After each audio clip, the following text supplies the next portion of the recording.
विद्यार्थी मित्रांनो, इयत्ता 4थी मराठी नवीन अभ्यासक्रमामधील बाभूळ या पाठाचा संपूर्ण स्वाध्याय आपण उत्तरासहित पाहणार आहोत.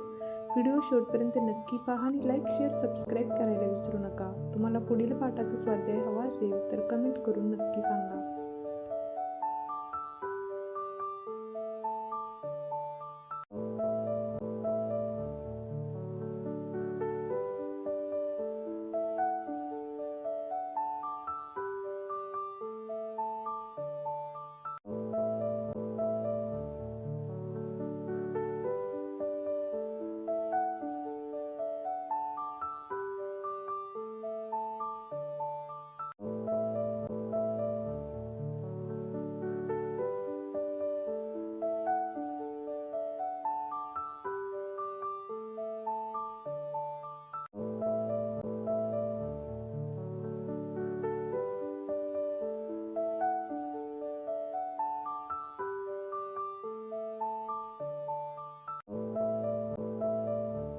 व्हिडिओला एक लाईक नक्की करा आणि आपल्या चॅनलला सबस्क्राईब करायला विसरू नका.